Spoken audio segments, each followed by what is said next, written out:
নমস্কার, story officially চ্যানেলে আপনাদের প্রত্যেককে স্বাগত। আমি আজকে একটা শিক্ষামূলক ছোট্ট গল্প বলছি। এক রাজা ছিল এবং সেই রাজা সমস্ত মন্ত্রীকে নিয়ে যখন মন্ত্রিসভায় বসেছে রাজা, তখন সব মন্ত্রীদেরকে বলছে যে আমার অত বড় বড় বই পড়ে এবং অত সময় নেই যে বই পড়ে আমি কোনো কিছু জানবো। আমি তোমাদেরকে আদেশ করছি, তোমাদের মধ্যে কেউ আমাকে এমন একটা কথা বলো যেটা আমার দুঃখের সময়, যেটা আমার সুখের সময়, সব সময় আমার সেই কথাটা কাজে লাগবে। এমন কোনো কথা এক কথার মধ্যে বলো, আমি সেই কথা তোমাদের থেকে শুনতে চাই।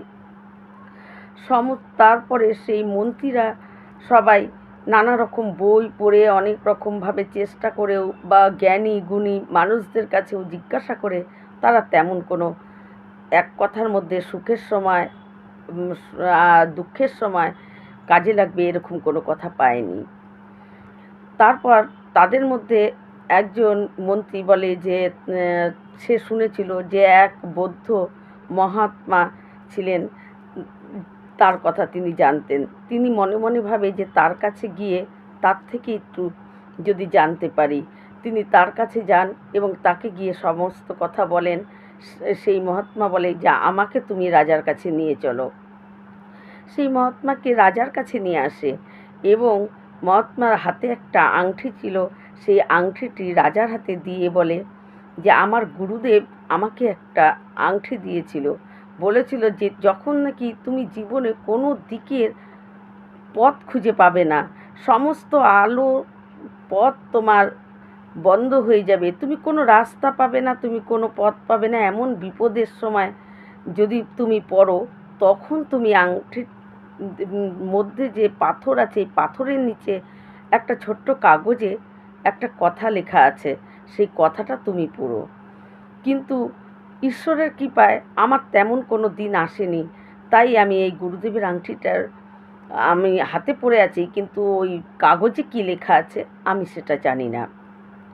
তাই আমি আপনাকে এই আংটিটা দিলাম, কিন্তু আমার অনুরোধ, আপনার যখন এই রকম অবস্থা হবে, যখন আপনি কোনো পথ খুঁজে পাবেন না, তখনই আপনি এই পাথরটা সরিয়ে কাগজের টুকরোটার মধ্যে কি লেখা আছে সেটা পড়বেন। তার আগে কিন্তু দয়া করে পড়বেন না। রাজা তাকে বলে যে ঠিক আছে, আমি তাই করব। রাজার অনেকবার ওইটা পড়ার জন্য ইচ্ছা হয়েছে, কিন্তু রাজা ভাবছে না, পড়ব না, যদি পড়লে আমারই কোনো ক্ষতি হয়ে যায়। পড়েনি। পরে পাশের রাজার সঙ্গে যখন এই রাজার যুদ্ধ হয় এবং সেই রাজার কাছে এই রাজা হেরে যায় এবং রাজার সমস্ত সম্পত্তি রাজ্য সব কিছু ওই রাজা, জয়ী রাজা, সে নিয়ে নেয়। এই রাজা পেছনে তাকে মেরে ফেলার জন্য অনেক লোক পিছনে সৈন্য লাগিয়ে দিয়েছিল। রাজা কোনো রকমে একটা জঙ্গলের ভেতরে ঢুকে যায় এবং রাজা শুনতে পাচ্ছিল যে পেছন দিক থেকে ঘোড়ার শব্দ, যে তার পেছনে ধাওয়া করছে অনেক ঘোড়া পিঠে চড়া অনেক সৈন্য।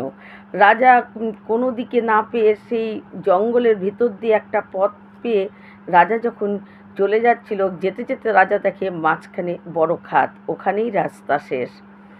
আর রাজা লক্ষ্য করে যে ওই ঘোড়ার শব্দগুলো আর তিনি শুনতে পাচ্ছিলেন না। রাজা তখন মনে মনে ভাবে যে হয়তো তারা পথ ভুল করে অন্য রাস্তায় চলে গেছে। রাজা তখন কোনো দিকে রাস্তা নাই, তখন রাজা কি করে, ওই আংটিটা রাজার নজরে পড়ে এবং সেই আংটির পাথর সরিয়ে এক কাগজের টুকরোটা বের করে পড়ে দেখে রাজা, সেই কাগজের টুকরোতে লেখা আছে যে সময় পরিবর্তন হবে।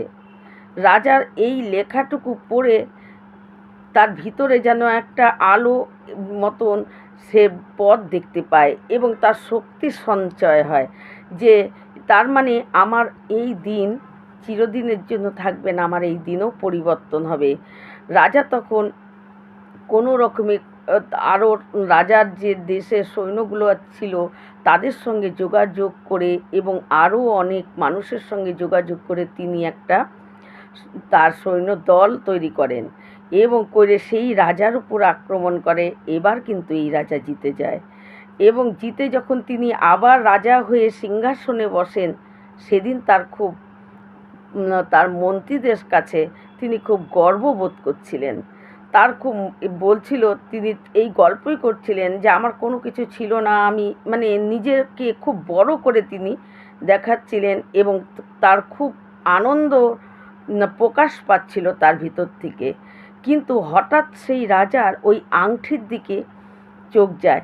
তখন ওই আংটির কাগজের যে লেখা আছে সময় পরিবর্তন হবে, ওই কথাটা তার মনে পড়ে সে ধীর স্থির হয়ে যায়। তখন মন্ত্রীরা জিজ্ঞাসা করে, এই কিছুক্ষণ আগেই তো বেশ আপনাকে আনন্দ হচ্ছিল, এরকম মনে হচ্ছিল আপনাকে দেখে, কিন্তু হঠাৎ আপনি কেন শান্ত হয়ে গেলেন? তখন রাজা বলে যে এই সময়ও আমার চিরদিন থাকবে না, তাই আমার এখন যে ভালো সময় আসছে এটাও কিন্তু পরিবর্তন হয়ে খারাপ সময় আসবেই।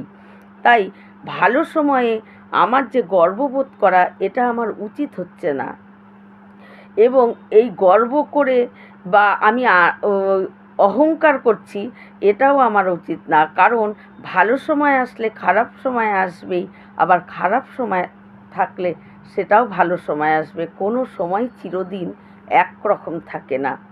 তাই ভালো সময় আসলে কোনো উদ্ধত হওয়া আমাদের ঠিক না, আর খারাপ সময় আসলে ধৈর্য হারিয়ে ভেঙে পড়া এটাও ঠিক না। এই রকম ভিডিও পাওয়ার জন্য আমার চ্যানেলটিকে সাবস্ক্রাইব করবেন। নমস্কার।